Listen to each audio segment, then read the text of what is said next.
One people, one nation, and immigration. White supremacy did not come to be out of nowhere. It has its origins deeply rooted in the past. One particular concept that sprouted and became a foundation for white supremacy is scientific racism. According to the Washington Post, scientific racism is, and I quote, the spread of bogus theories of supposed black inferiority in an attempt to rationalize slavery and centuries of social and economic domination and plunder. We see this as a form of cultural violence used by the white community to justify their actions towards the community of color. We saw the scientific community in Europe in the late 1700s depend on craniometry, the measurement of the brain and skull, to develop what are known as the oids that would distinguish the four different races they created, with Caucasoid being the one with European and white origin, having the largest brain and therefore being considered the smartest, and with the Negroid being the smallest and therefore lowest. We also through this see the formation of eugenics with the idea of purification of race that you currently still see as an ideology in people with white supremacy beliefs.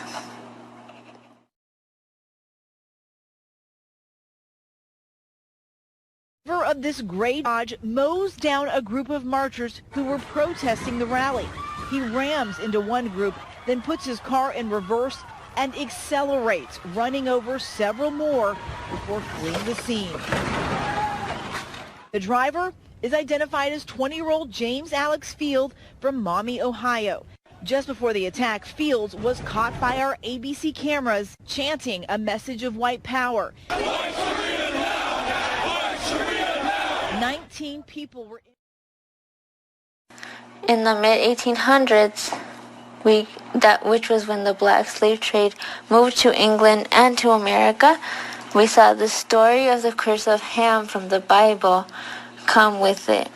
In this story, found in Genesis 9 of the Bible, it was a justification for slavery that they used. With Noah being drunk and naked, Ham is cursed by Noah to be a servant of servants because he sees his father, Noah, drunk and naked. And his descendants are turned dark by the curse. So conservative Christians and segregationists would argue, as well as the scholars of the time, that his descendants were the African and the Negroid population, which is their justification for slavery being a part of God's established order. So through this you see the cultural violence that is implemented in society today as well, with using these beliefs and these ideologies to rationalize the oppression and the discrimination that they believe the suspect had been looking for a good place to target and shoot Mexicans. Law enforcement officials telling us Crucius entered the Walmart on Saturday morning, first with no weapon, apparently to case it. Then they say, satisfied with what he saw, up to 3,000 shoppers inside, he left the store, armed himself, and then returned. Mahoud Velez is left scarred with second-degree burns across his face after he says a man doused him with acid. He started arguing, why you came here and invade my country? Why you came here illegally? Sir, you don't know my stuff. The original route went near Bismarck, a community that's 90% white, and they decided to not take that route because they don't want to have the pipeline near their water. And then you have us saying the same thing, but we didn't matter.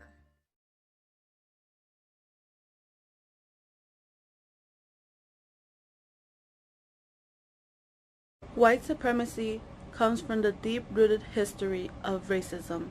There is a possibility for just and peaceful engagement.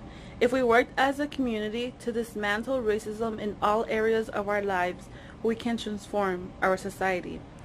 There are several ways to do this, and I will suggest at least 2 plausible methods of peace building. First, the United States can organize a Truth and Reconciliation Commission. In general, truth commissions are used to address inequality. These commissions are used to provide a space for victims and survivors of violence.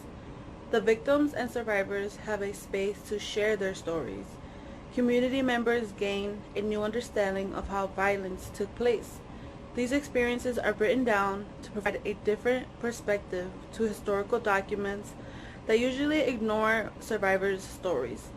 The goal of Truth and Reconciliation Commissions is to empower those affected by violence and to gather communities to enact change. Truth and Reconciliation Commissions should be used by the U.S. for racial issues such as hate crimes, terrorism, and police brutality. Another method of peace building involves community organizing.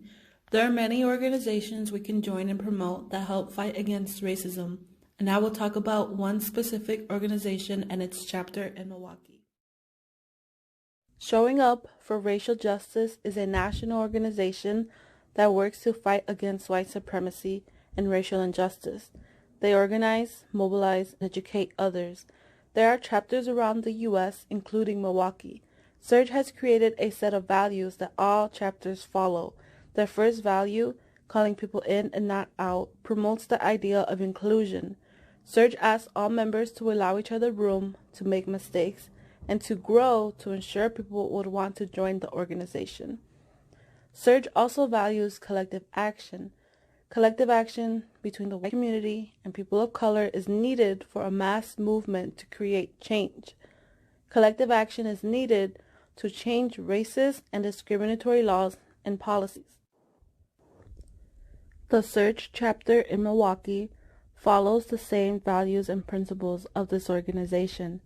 SURGE MKE has hosted educational workshops while also organizing protests against white supremacy.